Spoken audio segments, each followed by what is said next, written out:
So good evening everybody, it's from Jayashree, Department of Biomedical Engineering.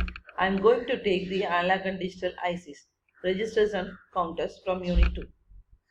The topic name is what? D flip-flop.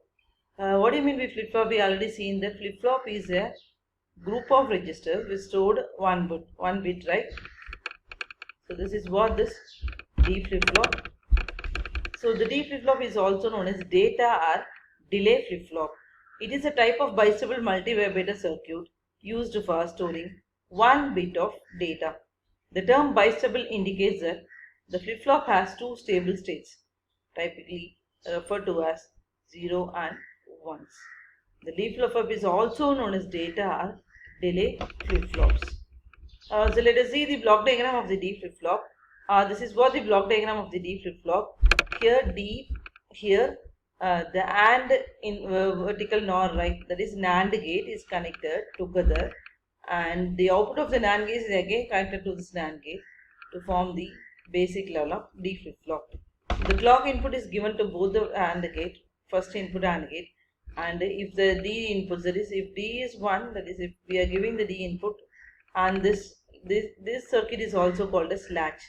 This latch is connected to this output of the first two NAND gates. Okay, if clock is 1, the output is 1.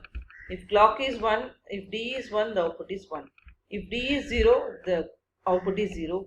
If D is 1, the output is 1, irrespective of this input signals, right?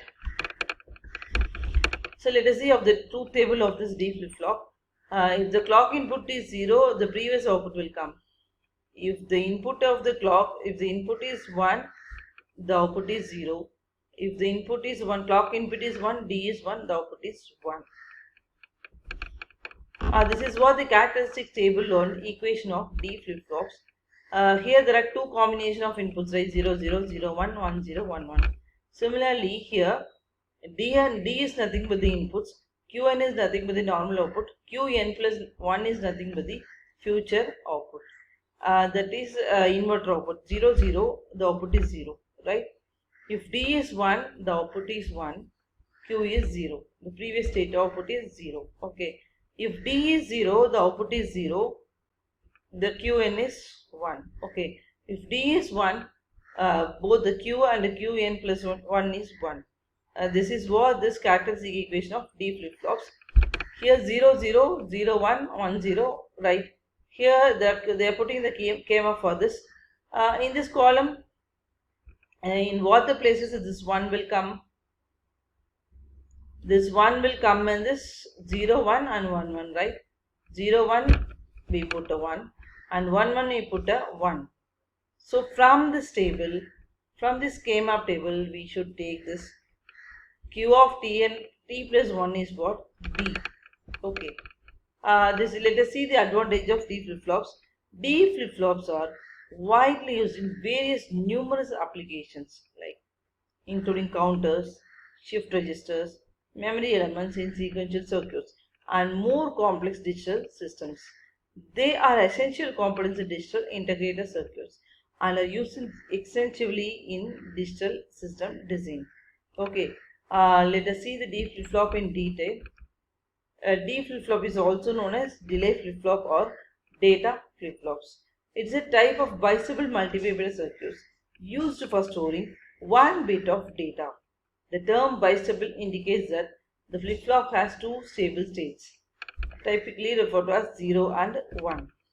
So this is what the working principle of DFF. If D is 0, the output is 0. If D is 1, the output is 1. So with this truth table, we can draw this characteristic equation.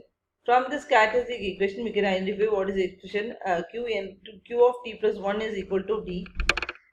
This is what the D flip-flops characteristic table and equation. Here there are two combinations, like 0, 0, 0, 1, 1, 0, 1, 1. As we know the digital, right, there are two combinations of inputs, like 0, 0, 0, 1, 1, 0, 1, 1, right? These two combinations gives the output as 0, 1, 0, 1. So that is implemented into the KMF, and finally we got the answer as Q of T plus 1 is equal to D. Okay. Let us see these advantages which are already seen. It is used in various numerical applications including counters, shift registers, memory elements, and in sequential elements and more complex digital circuits. They are essential components in digital circuits and are essentially used in digital system design. So thank you all. Let us see the next class.